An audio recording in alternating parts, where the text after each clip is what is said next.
For decades, the border between the United States and Canada was often described as the longest undefended boundary in the world.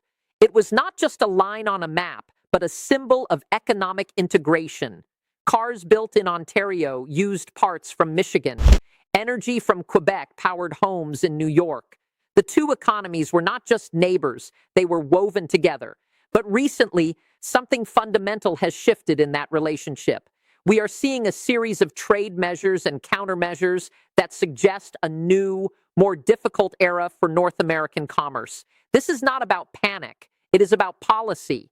And to understand where this is going, we need to look past the headlines and examine the actual economic machinery that is being reconfigured. The context here is important. The United States and Canada trade more than $2 billion in goods and services every single day. For generations, this flow was managed through agreements like NAFTA and later the USMCA. The assumption was always that integration would deepen over time. However, recent decisions by the Trump administration have challenged that assumption. The focus has turned to trade deficits, border security, and domestic manufacturing protection. This has moved the relationship from one of automatic partnership to one of transactional negotiation. And now we are seeing the tangible results of that change. In August 2025, the trade landscape changed significantly. President Trump signed an executive order increasing tariffs on Canadian goods. Specifically, the administration raised tariffs on Canadian steel, aluminum, and automobiles from 25% to 35%. The stated reason for these measures was to address border security concerns and what the White House described as the flow of illicit drugs. This was a specific policy choice using trade levers to achieve security goals. Unlike previous disputes that were often limited to specific sectors like lumber or dairy, these tariffs hit the core industrial base of the cross-border economy. Source: https www.whitehouse.gov Fact Sheets 2025-07 Fact Sheet. President Donald J. Trump amends. Duties to address the flow of illicit drugs across our northern border. The Canadian response was swift and measured. Ottawa did not simply accept the new costs. The Canadian government implemented reciprocal counter-tariffs on a dollar-for-dollar basis. These retaliatory measures targeted U.S. steel, aluminum, and a range of other manufacturing goods. The strategy was precise. Canada chose products that would have a political and economic impact in the United States, signaling that unilateral trade actions would carry a reciprocal cost. This is standard procedure in trade disputes, but the scale here is notable.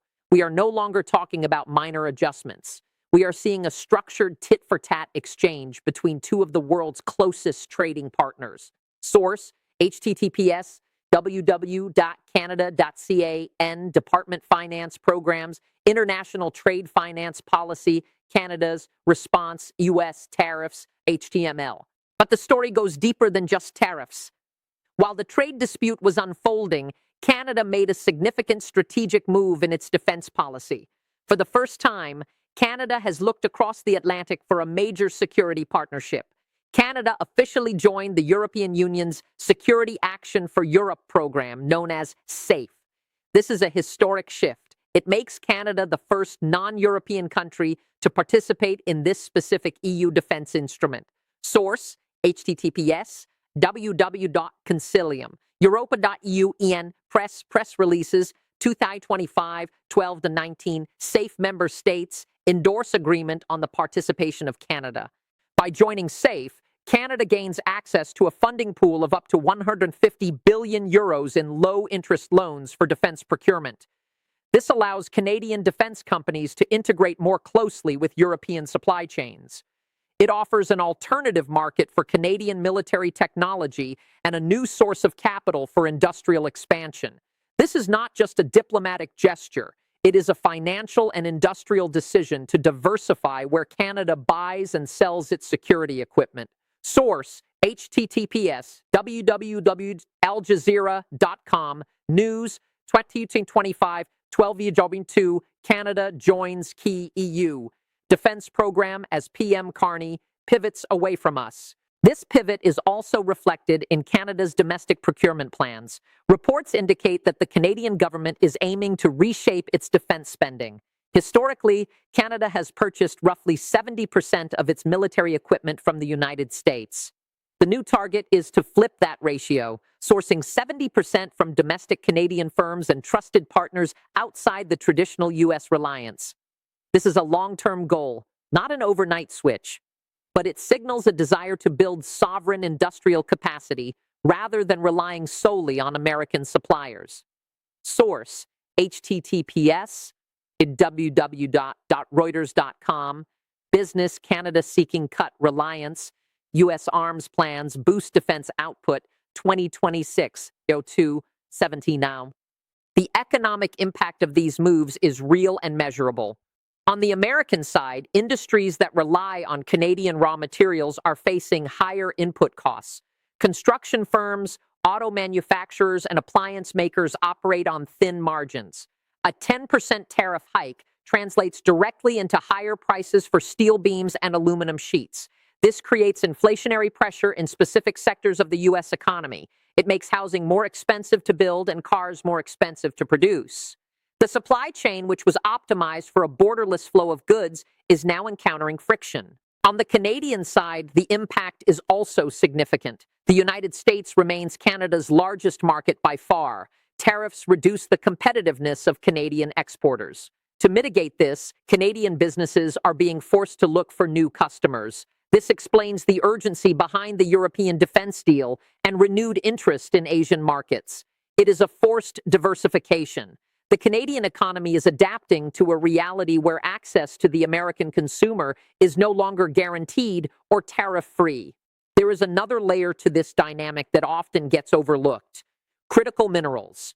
Canada is a major global supplier of the minerals needed for the digital and green economies. Lithium, cobalt, nickel, and graphite are essential for electric vehicle batteries and advanced electronics. The United States has designated many of these as vital for national security. As trade tensions rise, Canada's control over these resources becomes a strategic lever. By diversifying its partnerships, Canada is signaling that its resources are available to the highest bidder or the most reliable partner, not automatically reserved for American industry. It is important to separate what is actually happening from the dramatic narratives we often see online. There is no collapse of the North American economy. Trains are still crossing the border. Pipelines are still flowing. The vast majority of trade continues without interruption. However, the friction is increasing. The cost of doing business is rising, and the political trust that underpinned the relationship is eroding. We are not witnessing a divorce, but we are witnessing a renegotiation of terms. The era of automatic alignment is ending, replaced by a more calculated, interest-based relationship.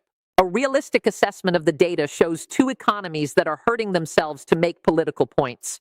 Tariffs are taxes on consumers. When the U.S. taxes Canadian aluminum, American beer brewers and car makers pay the price.